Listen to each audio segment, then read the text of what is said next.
Ganjar Pranowo terus bersaing dengan Menteri Pertahanan Prabowo Subianto, Gubernur DKI Jakarta Anies Baswedan, dan juga Gubernur Jawa Barat Ridwan Kamil dalam survei elektabilitas calon presiden 2024 yang dilakukan beberapa lembaga survei. Survei nasional Puspol Indonesia pada pekan keempat April 2021 dengan 1.600 responden yang tersebar di 34 provinsi menunjukkan elektabilitas Menteri Pertahanan sekaligus mantan Capres 2019 Prabowo Subianto berada di urutan teratas dengan perolehan suara 20,9%.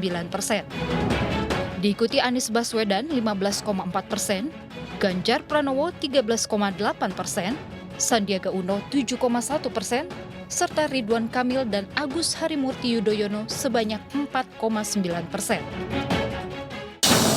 Sementara itu, survei elektabilitas Capres 2024 oleh Akar Rumput Strategic Consulting terhadap 1.200 responden di 34 provinsi menunjukkan hasil yang tidak jauh berbeda. Anies Baswedan mendapat dukungan terbanyak yaitu 17,01%, disusul Prabowo Subianto 14,31%, Ganjar Pranowo 11,25%, Sandiaga Uno 6,87%, Ridwan Kamil 5,86%, dan Agus Harimurti Yudhoyono 5,55%. Lantas, apakah riuh rendah Capres 2024 sudah mulai menghangat di tahun ini? Apa strategi parpol untuk nama-nama kader mereka yang unggul di beberapa lembaga survei? Kita akan kupas selengkapnya di Indonesia Bicara.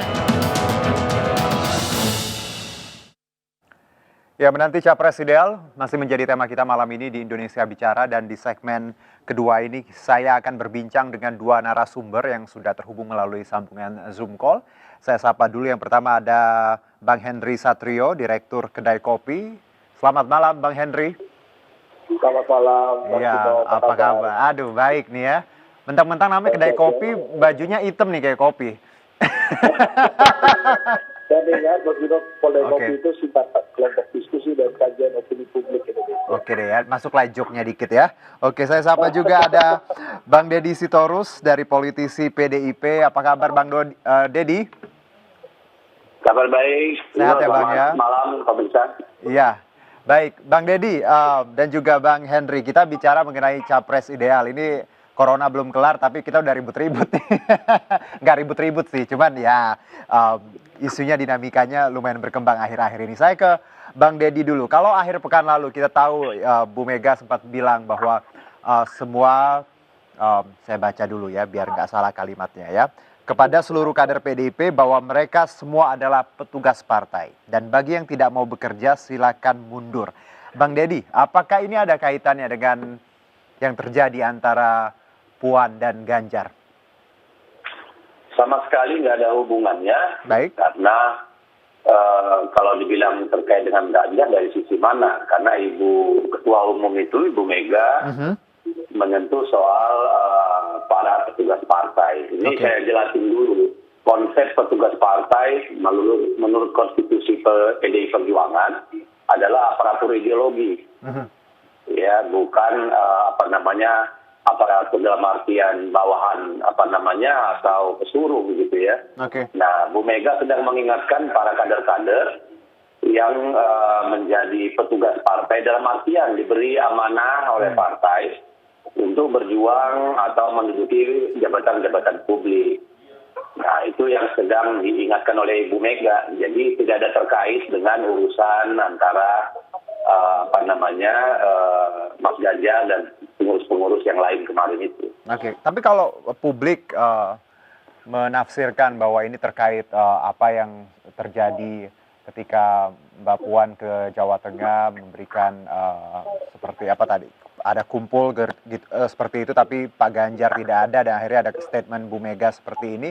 Publik salah nggak sih, Bang Deddy? Iya, saya kira tidak tepat, karena urusan di Jawa Tengah itu adalah spesifik urusan Jawa Tengah.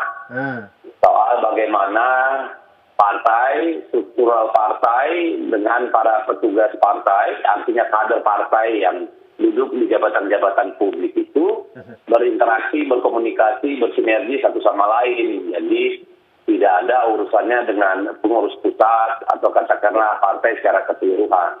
Baik, kalau pencapresan 2024 PDIP belum ada nama ya atau seperti apa untuk calon? Kongres kita yang lalu sudah, kongres kita terakhir ya 2019, sudah memutuskan bahwa untuk urusan calon presiden itu diserahkan hak prerogatifnya kepada Ketua Umum, Baik. Ibu Megawati Soekarno Putri, untuk nanti diputuskan dan disampaikan kepada seluruh jajaran partai. Jadi kita sama sekali tidak ada membicarakan soal calon presiden, Baik. karena waktunya masih jauh, dan kemudian situasi negara kita juga dari sisi kesehatan, sisi ekonomi masih dalam ancaman, sehingga tidak elok lah, tidak layak, tidak ada itu saja pun kita pasti tidak akan membicarakan karena masih jauh. Iya, apalagi dengan masalah yang kita hadapi sekarang. Itu yang saya singgung di awal tadi, kita masih berperang melawan pandemi ya, tapi ada ya dinamika yang muncul pekan ini. Tapi saya ke Bang Henry. Bang Henry, Anda melihat pencapresan 2024 ini, bagaimana Anda melihat peta politik saat ini?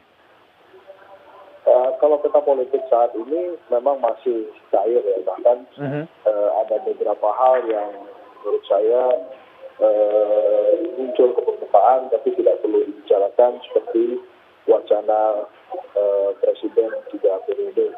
Penambahan itu jelas mencederai semangat reformasi, karena reformasi itu kan tujuannya cuma satu aja, tujuan lain tujuan tambahan. Tujuannya itu adalah menjaga agar presiden tidak terpilih lebih dari 2 periode. Nah, selebihnya ini masih cair sekali. Calon-calon presiden yang ada pun fluktuasi elektabilitas dan popularitasnya. Walaupun sekarang kita bisa mengerucutkan sampai hari ini ada beberapa nama saja sebetulnya. Ya, ada 3 nama besar seperti itu.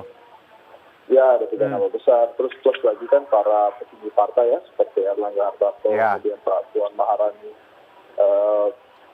Itu menurut saya harus masuk hitungan, termasuk Caimin. Jadi di samping nama Anies Baswedan, Ridwan Kamil, Khofifah, ada Ganjar Pranowo, justru nama-nama pemegang tiket yang sudah hampir pasti dapat itulah yang perlu diperhitungkan. Oke. Nah, kalau tadi pertanyaannya adalah bagaimana pemetaan sih, menurut saya masih sangat cair tadi ya.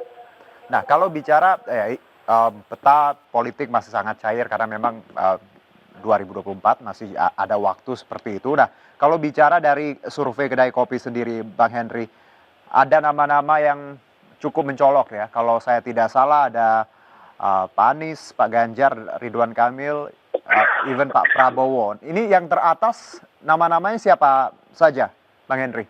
Gini, memang lembaga survei Kedai Kopi belum secara langsung menggabungkan nama-nama itu. Jadi yang kami coba adalah mengklasterkan sehingga keluar banyak nama dalam pertarungan 2024 ini. Makanya nama Pak Prabowo jelas ada di petinggi parpol atau tokoh-tokoh menteri. Gitu. Kemudian Anies Baswedan, Ridwan Kamil, Ganjar Pranowo itu munculnya di kepala daerah sebelah barat Indonesia. Ya, terus kemudian kalau Mbak Puan Maharani cukup tinggi di para calon presiden dari unsur para perempuan terbaik. Gitu. Jadi artinya kalau kita klasterkan, maka muncul tuh nama-nama baru yang sebetulnya bisa out of the box, yang di luar dari nama-nama yang sudah ada. Memang yang paling banyak muncul adalah nama-nama dari partainya Pak Deddy tuh. Jadi dari Bang Deddy itu selain Ganjar dan Puan ada nama Risma Harini misalnya. Kemudian ada nama Iwayan Koster dan Oli Dodo Kambe kalau diklasterkan sebelah timur Indonesia. Walaupun yang masih tertinggi itu Zulkifli Mansyah di NTB. Tapi nama-nama PDI Perjuangan, nama-nama kader PDI Perjuangan itu cukup populer di beberapa tempat. Bahkan untuk nama-nama yang didekatkan gitu ya dengan PDI Perjuangan seperti Susi Pujastuti dan Budi Gunawan juga muncul di dalam. Jadi dengan kata lain Kedai Kopi survei ini ada klasternya ya Bang Henry, ada menteri, kepala daerah, lalu pimpinan partai, dan kalau kita lihat klaster-klaster tadi, nama-nama petugas partai dari PDIP banyak yang mendominasi seperti itu ya? Ya, ya. Oke, selain nama Pak Ganjar, ada Mbak Puan juga, lalu tadi beberapa Ada Pak kepala Oli, daerah. ada Iya. Pak Wayan Koster gitu. Nah, saya ke Bang Deddy. Bang Deddy, Anda ternyata namanya nggak cuma Ganjar dan Mbak Puan ya. Ada nama-nama lain loh dari PDIP yang ternyata masuk dan banyak juga persentasenya seperti itu. Bagaimana Bang Deddy melihat ini? Ya, saya kira ini bukti dari komitmen PD Perjuangan sebagai partai kader. Baik. Ini membuktikan bahwa tangan dingin Ibu Mega mampu melahirkan kader-kader di semua lini, tidak hanya dari tingkat kabupaten kota, provinsi sampai nasional. Yeah. Jadi ini satu indikator dari keberhasilan PD Perjuangan sebagai partai dan sebagai Ibu Megawati sebagai ketua umum, dan kita senang, kita bangga karena kader-kader kita banyak yang masuk dalam radar survei publik, persepsi publik. Nah, tetapi sekali lagi urusan soal capres siapa dan siapa, posisi apa, capres, cawapres atau yang lainnya, itu belum kita bicarakan, belum didiskusikan, dan mandat itu sudah diberikan kepada ketua umum partai sebagai hak prerogatif. Oke, jadi walaupun nama tadi banyak, lagi-lagi ini prerogatif dari Ketua Umum Partai Bu Mega, seperti itu ya, Bang Deddy ya. Bang Deddy. Oke, sampai saya ke Bang Henry dulu, namanya ada sedikit trouble dengan Bang Deddy. Audionya juga. Bang Henry, kalau dari tadi kan Anda melihat klasternya, nama-nama PDI tadi ternyata tidak hanya ada Puan, Ganjar, lalu ada Bu Tri Risma hari ini, juga Wayan Koster. Anda melihat dari nama-nama tadi, siapa yang menurut Anda paling kuat?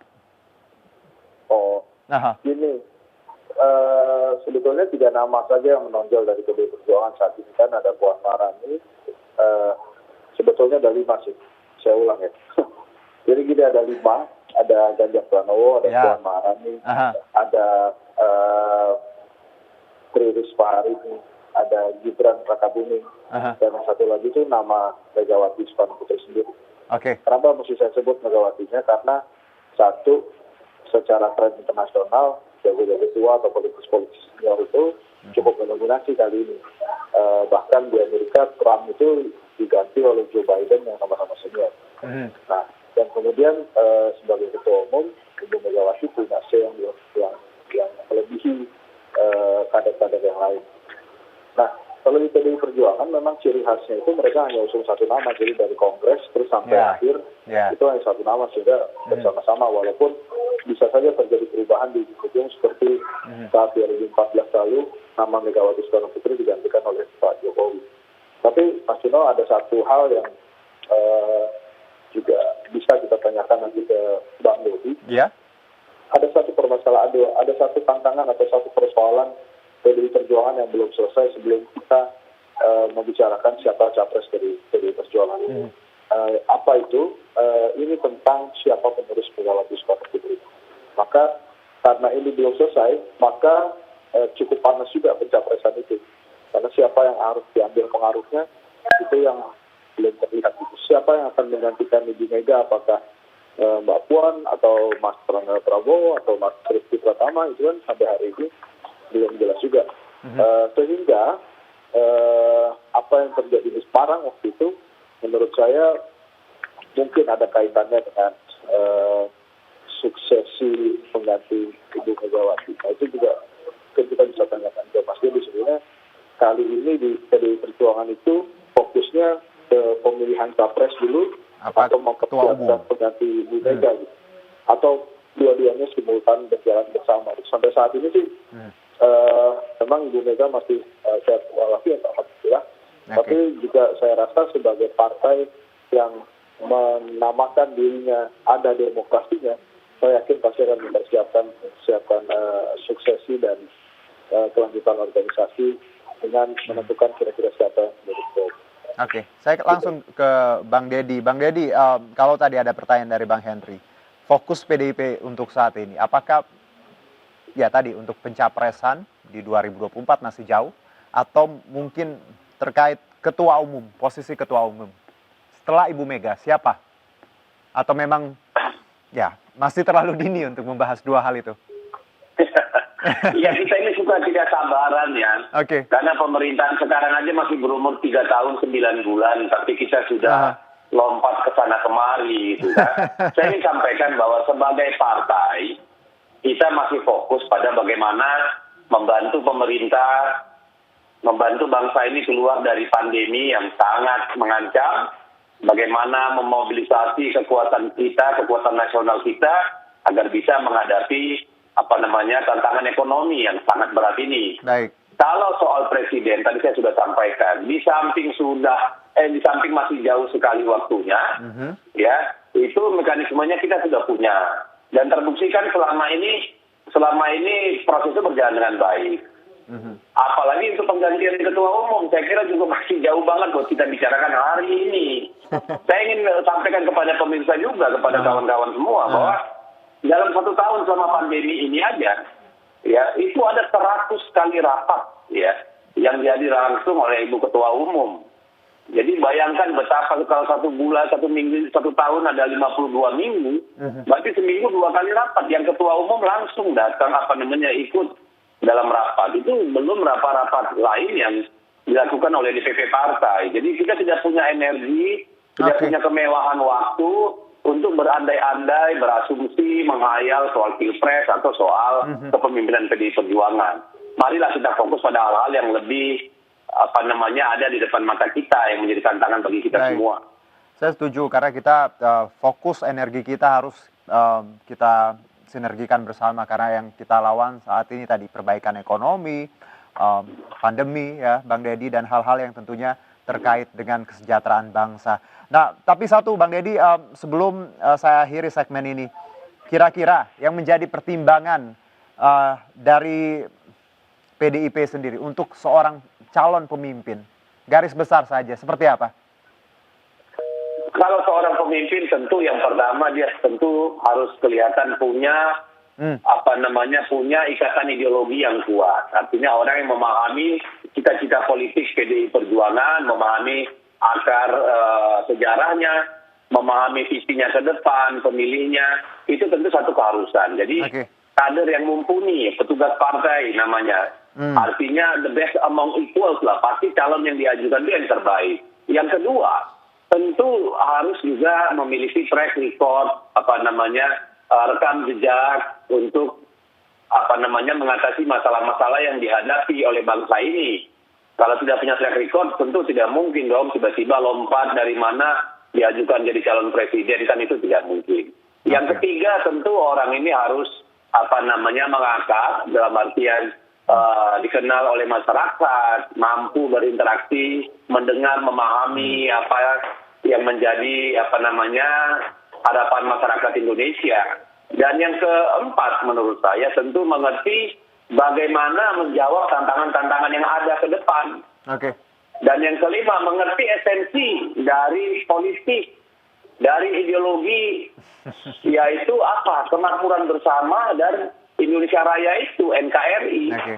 Itu saya kira 5 hal yang menjadi sangat penting, dan survei itu hanya salah satu indikator dari salah satu rujukan. Tapi bukan faktor determinan bagi PDI Perjuangan, apalagi bagi Ibu Ketua Umum untuk memilih calon pemimpin. Baik, karena populer saja atau terkenal belum tentu punya kompetensi yang cukup ya, Bang Deddy. Betul. Kita akhir dulu segmen 2. Makasih Bang Deddy atas waktunya.